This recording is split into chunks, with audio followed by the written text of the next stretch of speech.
Hai guys, Assalamualaikum. Salam sejahtera. Untuk video hari ni, sharing-sharing sikit aku nak kongsikan dengan korang lah. Okay, kita tahu yang zaman kita ni perubahan teknologi semakin drastik, semakin cepat.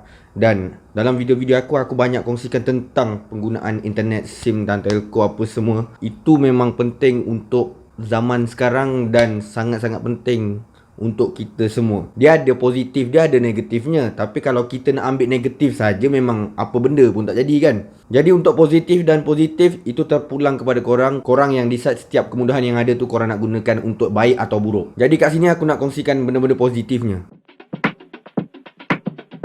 Sebenarnya bila ada internet ni, dia memudahkan kerja kita seharian. Banyak benda yang kita boleh simplify, yang kita boleh cepatkan, yang kita boleh efisienkan dengan penggunaan internet. Jadi, mungkin korang-korang yang berumur lebih kurang aku sebaya aku, atas aku, bawah aku sikit, tahu benda-benda ni. Ramai yang dah mahir benda-benda ni. Tapi ada setengah macam golongan pakcik-pakcik kita, mak bapak kita, itu mungkin ketinggalan sikit. Jadi korang yang tahu ni boleh kongsikan kepada orang tua, mak bapak kita ke pakcik kita.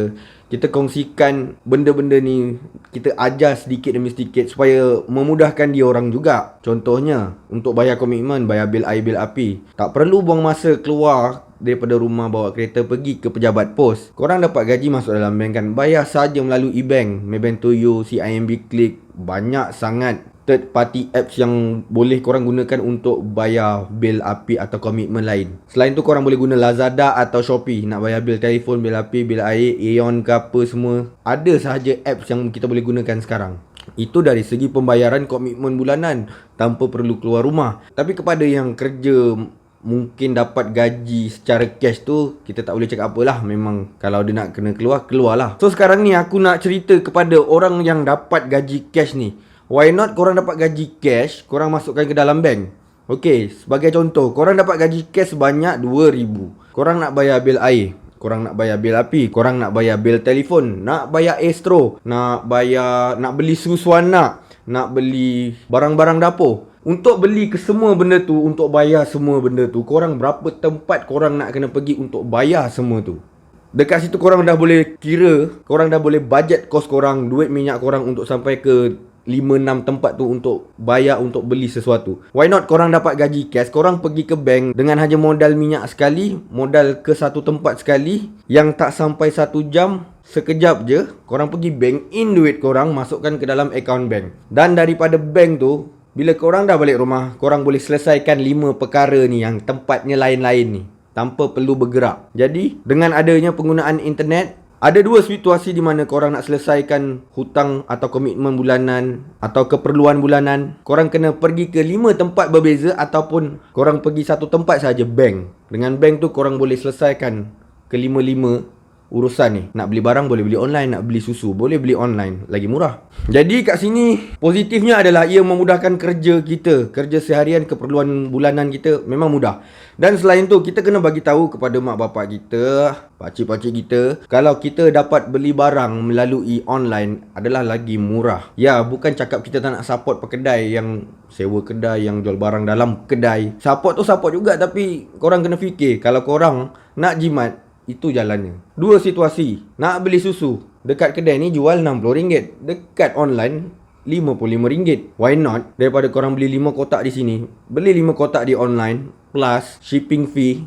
Mesti beza sangat, mesti jimat. Walaupun jimat RM10, walaupun RM20, tapi siapa nak bagikan RM20? Boleh makan KFC kot. Dan selain tu, dari segi efisien dan jimat masa, contoh McD, Domino's, KFC, apa lagi company-company yang menjual produk makanan ni. Kalau kita nak beli, kita kena beratur 5 minit, 10 minit semata-mata nak order dan tunggu makanan, lepas tu ciao. Tapi dengan adanya internet, kita boleh buat order directly daripada online dan self pick up, ataupun mungkin boleh buat delivery. Kalau depends lah, kalau korang rasa delivery tu jimat, buat delivery. Kalau tak jimat, korang boleh self pick up. Bermakna korang just order melalui internet, korang sampai ke KFC ataupun mana-mana tempat tu, just ambil makanan tu dan balik. Kan jimat masa tu, jimat masa banyak.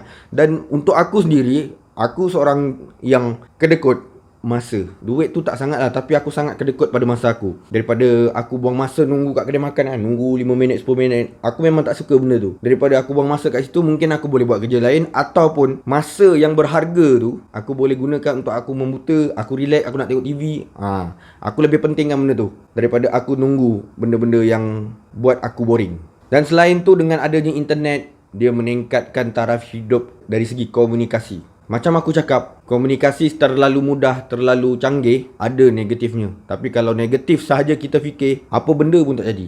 Jadi, dua benda tu seimbangkan. Kita kena tahu negatif, kita kena tahu positif. Dan apa tindakan kita kena decide untuk pergi ke positif. Itu yang lebih baik. So, dari segi komunikasi, kalau dulu bukan main susah. Andai kata kita dapat surat jemputan kahwin, wedding, dengan surat yang ada peta yang terlalu simple, kita nak sampai ke satu tempat tu ambil masa sampai sana, nak tanya orang, nak tanya tu, nak tanya ni, susah bro. Jadi ikut pengalaman aku lah, kalau macam family, kalau kita ikut wedding dengan mak bapak ke apa kan, dia orang ni mungkin tak tahu pasal internet. Jadi dia orang minta tolong kita, nak pergi tempat tu, pergi tempat ni. Sedangkan kita kat mana? Bla bla bla bla. Oh tak tahu. Okey tak apa-apa. Kita pergi je.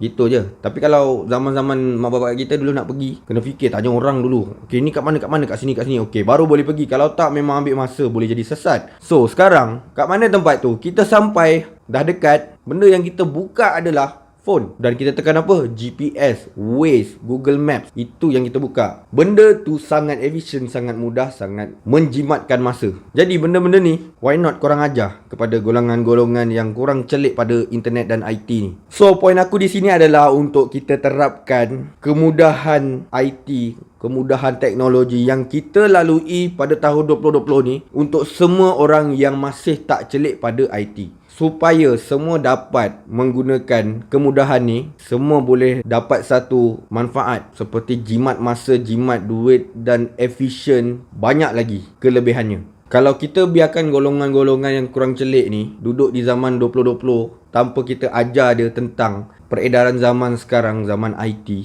dikhawatiri mereka akan tenggelam di telan zaman. Jadi sama-samalah kita berkongsi dengan golongan-golongan bukan celik IT ni, dan kita ajar dia sedikit demi sedikit pun tak apa, sampai mereka mampu ikut perkembangan zaman, supaya hidup mereka, taraf hidup lebih meningkat dan lebih mudah untuk menjalani hidup, dan mungkin tidak akan menyusahkan orang. So guys, itu saja perkongsian aku hari ni. Consider to subscribe, like kalau suka, share kalau berguna. See you guys on my next video. Bye.